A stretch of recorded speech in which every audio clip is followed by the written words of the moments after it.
ബാർക്കോഴ വിവാദത്തിൽ bar association ഭാരവാഹികളുടെ മൊഴി ക്രൈംബ്രാഞ്ച് രേഖപ്പെടുത്തുന്നു. കൊച്ചി പാലാരിവട്ടത്തെ സ്വകാര്യ ഹോട്ടലാണ് മൊഴിയെടുപ്പ്. എബിൻ ജോസ് വിവരങ്ങൾ ചെയ്യുന്നു. എബിൻ, ആരൊക്കെയുണ്ട്? ഏതൊക്കെ ബാർ ഉടമകളുടെ മൊഴിയാണ് ഇപ്പോൾ രേഖപ്പെടുത്തുന്നത്? എബിൻ,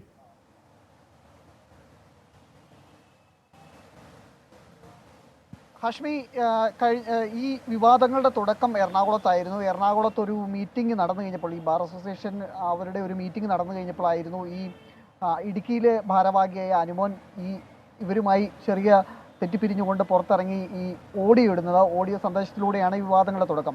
അന്ന് ഈ യോഗത്തിൽ പങ്കെടുത്ത പ്രധാനപ്പെട്ട ഭാരവാഹികളുടെ മൊഴിയാണ് ഇപ്പോൾ രേഖപ്പെടുത്തുന്നത് എന്നാണ് നമുക്ക് വ്യക്തമാവുന്നത്.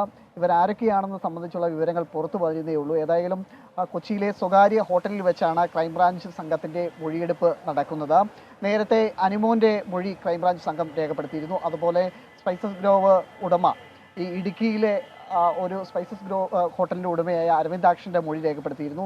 ഈ രീതിയിൽ നേരത്തെ ഈ ഹോട്ടൽ അസോസിയേഷൻകാരുടെ കെട്ടിടം നിർമ്മിക്കാനാണ് ഈ പണം പിരിക്കാനുള്ള ഓഡിയോ സന്ദേശം താൻ അയച്ചത് എന്നുള്ള മൊഴിയായിരുന്നു അനുമോൻ നൽകിയിരുന്നത്. ഇത് ഉറപ്പിക്കാനാണ് ഇപ്പോൾ ക്രൈംബ്രാഞ്ച് സംഘം ഇവരുടെ മൊഴി രേഖപ്പെടുത്തുന്നത്. അന്ന് ഈ മീറ്റിങ്ങിൽ സംബന്ധിച്ച എല്ലാ ആളുകളുടെയും മൊഴി രേഖപ്പെടുത്തുന്നതെന്നാണ് നമുക്ക് മനസ്സിലാക്കാൻ സാധിക്കുന്നത്. ഇപ്പോഴും 12 മണിക്കാണ് ഈ മൊഴിയെടുപ്പ് തുടങ്ങിയത്. ഇപ്പോഴും മൊഴിയെടുപ്പ് തുടരുകയാണ്. ഹാഷ്മി, ഓക്കെ. എബിൻ ജോസാണ് ആ വാർത്തയുടെ വിവരങ്ങൾ നൽകുക. ആ കേസ് അപ്പോൾ അന്വേഷണം ഓണാണ്, അതിന്റെ മൊഴിയെടുപ്പൊക്കെ നടക്കുകയാണ്. വിധി ദിനത്തിൽ 24 മാജിക് ജൂൺ 4 ചൊവ്വാഴ്ച രാവിലെ 5 മണി മുതൽ 24-ൽ.